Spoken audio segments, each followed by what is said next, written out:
حبیبنا و مولانا محمد بارک وسلم صلو علیہ الصلوۃ والسلام علیک یا رسول اللہ۔ ایک مرتبہ اور نبی اور آل نبی پر جھوم جھوم کر پڑھ لیجئے صلی اللہ علی النبی الامی وآلہ صلی اللہ علیہ وسلم صلاۃ و سلام علیک یا رسول اللہ، صلاۃ و سلام علیک یا حبیب اللہ صلی اللہ تعالی علیہ وسلم۔ حضرات محترم، جیسا کہ ہم سبھی حضرات جانتے ہیں، آج یہ ربیع الاخر شریف، جسے ہم ربیع الغوث 11ویں شریف کا مہینہ کہتے ہیں، اس کی آج 7 تاریخ ہے۔ انشاءاللہ آنے والا جو منگل کا دن ہے وہ 11 تاریخ ہے، جس دن ہم سنی مسلمان سرکار غوث اعظم کی 11ویں مناتے ہیں، غوث اعظم کا یوم مناتے ہیں، عید غوثیہ مناتے ہیں۔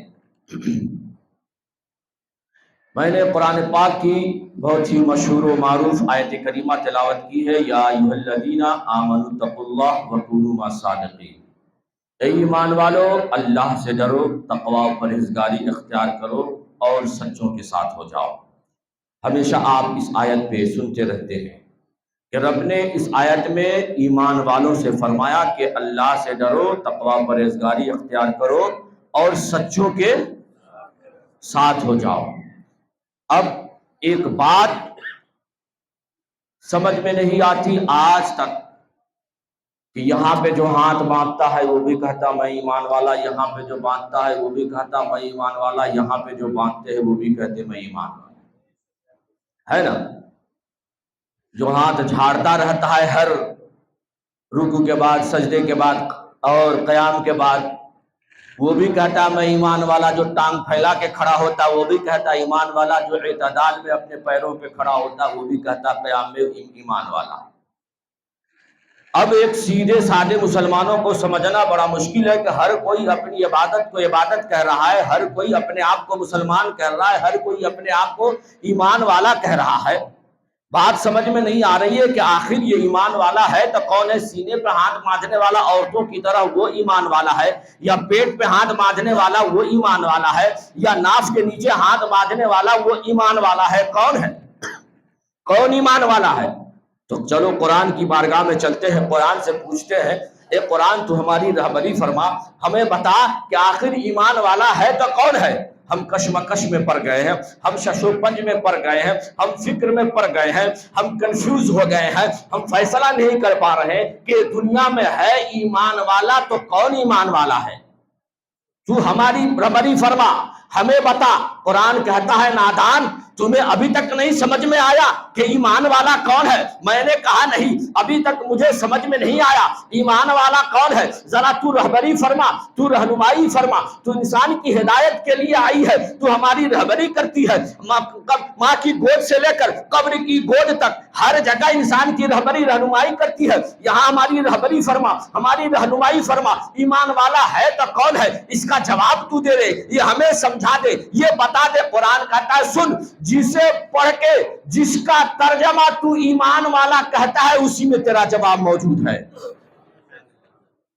اسی سے پوچھ لے۔ لفظ آمنو کا ترجمہ ایمان والا، تو لفظ آمنو سے پوچھ لے کہ ایمان والا کون ہے۔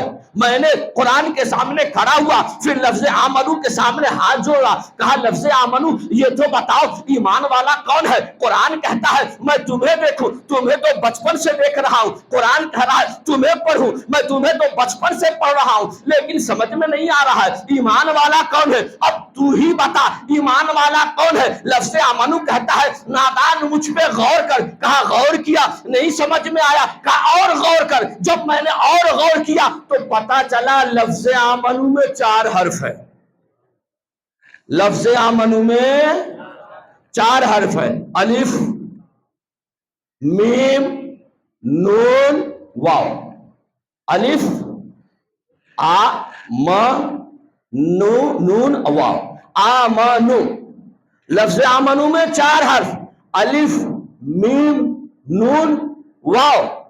میں نے غور کیا کہ لفظ آمنو میں 4 حرف ہے۔ میں نے پوچھا ہاں لفظ آمنو، میں نے غور کیا 4 حرف ہے، اب بتا کیا ہے، کیسے سمجھ میں آئے گا کون ایمان والا۔ لفظ آمنو کی الف کہتا ہے نادان مجھے دیکھ، میں الف ہوں۔ الف سے مطلب یہ ہے اللہ کو اس کے تمام کمالات و صفات کے ساتھ قدرت کے ساتھ جو مانے وہ ایمان والا. اللہ کو لفظ آمنو کا الف کہہ رہا ہے، جو اللہ کو اس کے تمام صفات و کمالات اور قدرت کے ساتھ مانے وہ ایمان والا. میں نے کہا مان لیا، کہا میں ایمان والا ہو گیا.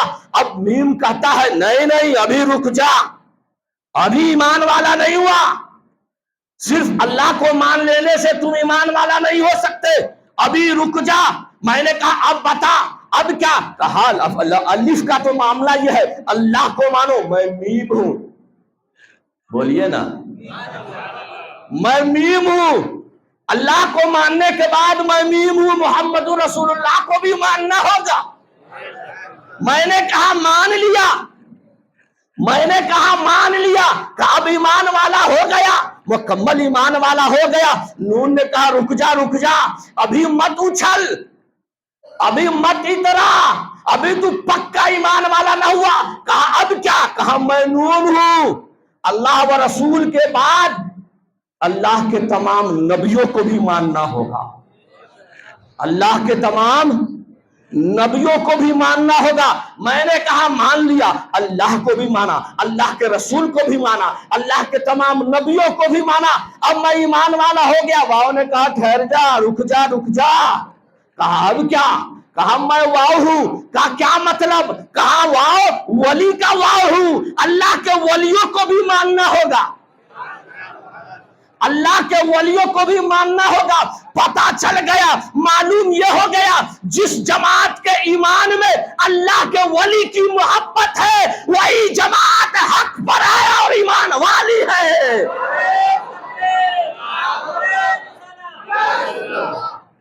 اور جس جماعت میں اللہ کے ولیوں کی محبت نہیں وہ حق پر نہیں، ایمان والی نہیں ہے نا.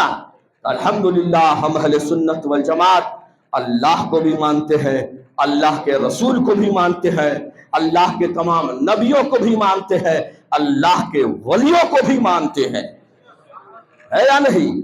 لفظ آمنو نے بتا دیا کہ ایمان والا کون ہے. اب آپ دیکھ لیجئے کون سی جماعت ہے جس میں اللہ کے ولی ہیں، جس میں اللہ کے ولی ہیں. اب ظاہر سی بات ہے جس جماعت میں اللہ کے ولی ہوں گے نا وہی جماعت کے لوگ تو ولی کو مانیں گے. جس میں ولی ہے ہی نہیں وہ ولی کو مانیں گے کیسے؟ آپ شروع سے دیکھیے، شروع سے دیکھتے آئیے.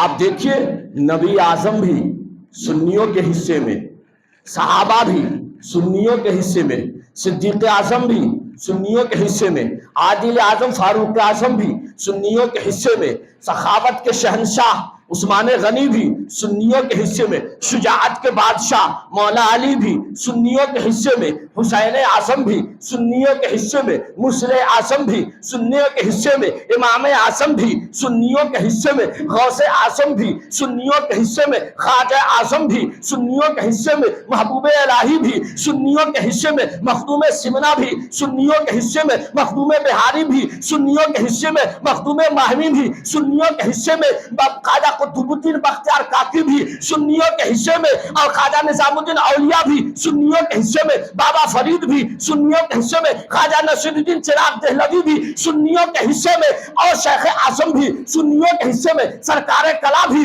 سنیوں کے حصے میں، اور حضور فخر المشائخ بھی سنیوں کے حصے میں، اور اعلیٰ حضرت بھی سنیوں کے حصے میں، مفتی اعظم ہند بھی سنیوں کے حصے میں. تمام اولیاء اللہ یہ جسے دیکھے سب سنیوں کے حصے میں ہے.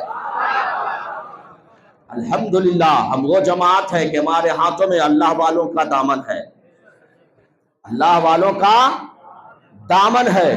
یہی وجہ ہے کہ یہ جماعت حق پر ہے، یہی جماعت، کیونکہ ہم ہمیشہ دعا کرتے ہیں، رب نے دعا کا طریقہ بتایا، اہدنا الصراط المستقیم صراط الذین انعمت علیہم. اے اللہ ہمیں سیدھا راستہ چلا جن پر تیرا انعام و اکرام ہے. ہم انعام و اکرام کس پر ہے؟ یہ اللہ والوں پر ہے، یہ نبیین پر ہے، صدیقین پر ہے، شہداء پر ہے، صالحین اولیاء اللہ پر ہے. الحمدللہ اولیاء اللہ کا دامن ہمارے ہاتھوں میں ہے. اسی لیے جو اولیاء اللہ کا چاہنے والا ہے ماننے والا ہے، ان کے نقش قدم پہ چلنے والا ہے، وہی پکا اہل سنت والجماعت اور جنتی مسلمان ہے۔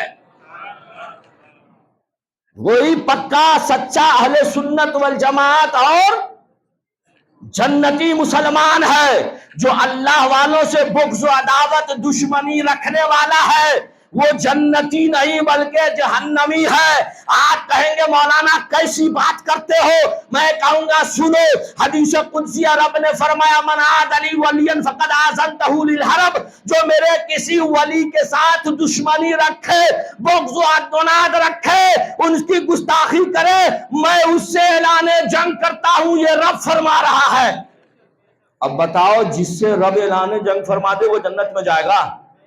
بولیے نا، وہ جنت میں جائے گا؟ رب فرماتا ہے جو ولیوں سے دشمنی رکھے میں اس کے ساتھ۔ اب کون مائکا لال ایسا پیدا ہو گیا جو رب سے جنگ کر لے؟ ارے ہم سنیوں سے جنگ کر لو گے، ہم کمزور ہے؟ ہم مولویوں سے جنگ کر لو گے کہ ہمارا گھر دوار یہاں نہیں ہے، راستے میں کہیں پکڑ اکڑ کے مار پیٹ کے بھگا دو گے کہ بہت بولتا ہے مولانا؟ مسجد میں لوگ بچا لیں گے، کونے کوپچے میں کون بچائیں گے، ہے نا؟ لیکن اللہ سے جنگ کیسے کر سکتے ہو؟ اللہ سے جنگ کیسے کر سکتے ہو؟ کسی کے ماں نے اتنا دودھ ہی نہیں پلایا۔ ارے یہ زمین اللہ کی ہے، آسمان اللہ کے، یہ سورج چاند ستارے اللہ کے۔ اللہ سے جنگ کرنے کے لیے زمین بھی چھوڑنی پڑے گی، زمین کی تمام چیزوں کو چھوڑنی پڑے گی۔ کہاں جاؤ گے؟ تیرے بابا نے کون سی ایسی شے بنا رکھی ہے جہاں تم پناہ لوگے؟ نہیں لے سکتے۔ اب یہاں پہ ایک بات کہنا چاہوں گا، آپ غور کریں، جو ولی کی گستاخی کرے، ولی سے دشمنی کرے، رب فرماتا ہے میں اس کے ساتھ اعلان جنگ کرتا ہوں۔ جو نبی کی گستاخی کرے، نبی کی گستاخی کرے، کیا وہ رب اسی چھوڑ دے گا؟ بولیے، کیا رب اس سے اعلان جنگ نہ کرے گا؟ کیا رب اسے اس کی سزا نہ دے گا؟ ارے جب ولیوں محبوب کے محبوبوں، محبوب کے غلاموں کے غلاموں کے غلاموں کے غلاموں سے دشمنی رکھے تو یہ ہے۔ اور جب محبوب سے ہی ڈائریکٹ کوئی دشمنی کر لے پھر رب اسے کیسی سزا دے گا؟ رب اس کے ساتھ کیسی اعلان جنگ کرے گا؟ اسی لیے آج جسے دیکھو میرے آقا کی شان میں زبان درازیاں کرتا ہے، آپ نے سنا ہوگا ایک وہ بدبخت نے کیا، دوسرا ہفتہ 10 دن پہلے یہ پھر جو ہے وہ جس نے ایک بار اور چیلنج مناظرہ جس کے ذریعے کیا گیا تھا، وہ بدبخت نے سرکار کی شان میں گستاخیاں کیا ہے۔ تو میں حکومت وقت سے، چاہے حکومت مہاراشٹر ہو یا حکومت ہند ہو، میں ان سے گزارش کروں گا، درخواست کروں گا، ایسے لوگوں کی زبان بند کی جائے، ایسے لوگوں کے زبان پہ لگام لگائی جائے جو مسلمانوں کے مذہبی جذبات کو ٹھیس پہنچاتے ہو، ہمارے آقا کی شان میں زبان درازی کرتے ہو۔ ارے یہ مت سمجھو کہ ہم مجبور ہیں، ہم کمزور ہیں۔ ہم کمزور ہیں تو کیا ہوا؟ ہمارا رب کمزور نہیں ہے، ہمارا رب کمزور نہیں ہے۔ ہم مسلمان اگر اپنی طاقت و قوت لگانے کے بعد بھی کچھ نہیں کر سکتے، رب نہیں چھوڑے گا۔ جب محبوب کے غلاموں کے ساتھ کوئی بدتمیزی کرے، رب فرماتا ہے میں اعلان جنگ کرتا ہوں، تو پھر محبوب کے ساتھ کوئی ایسا کرے تو بتاؤ رب اسے کیسی سزا دے گا؟ اس لیے حکومت وقت سے گزارش ہے کہ ایسے لوگوں پہ پابندی لگائی جائے کہ کسی بھی انسان کے مذہبی جذبات سے نہ کھیلے اور مذہبی رہنماؤں کے خلاف نہ بولے۔ سخت کارروائی ہونی چاہیے ایسے لوگوں پہ، جو ایسا کرتے ہیں میں ان سے کہنا چاہوں گا نادان، بدبخت، ہم سنی مسلمان ہیں، ہم معاشق رسول ہیں، ہمارے عشق کا امتحان نہ لے۔ یہ اور بات ہے کہ ہمارے نوجوان غفلت کی نیند سو رہے ہیں، ورنہ جس دن ہم بیدار ہو گئے تو ڈاکٹر اقبال کہتے ہیں عقابی روح جب بیدار ہوتی ہے جوانوں میں، نظر آتی ہے اپنی منزل آسمانوں میں۔ مسلمانوں کے عشق کا امتحان نہ لے، ورنہ مسلمانوں کے عشق کی آگ بھڑک اٹھی تو پھر معاملہ یہ ہوگا دیوان گان عشق محمد کو دیکھ کر، دیوان گان عشق محمد کو دیکھ کر گھبرا گئی ہے گردش دعا کبھی کبھی۔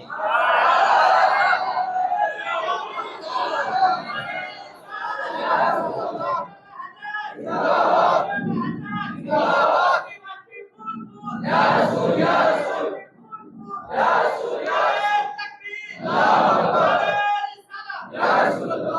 ہم کمزور ہیں، ہمارا رب کمزور نہیں ہے نا؟ بڑے بڑے طاقتور آئے، سب چلے گئے، فرعون آئے، شداد آئے، نمرود آئے، وہ سب چلے گئے، سب کے نام و نشان مٹ گئے۔ تم کس کھیت کی مولی ہو؟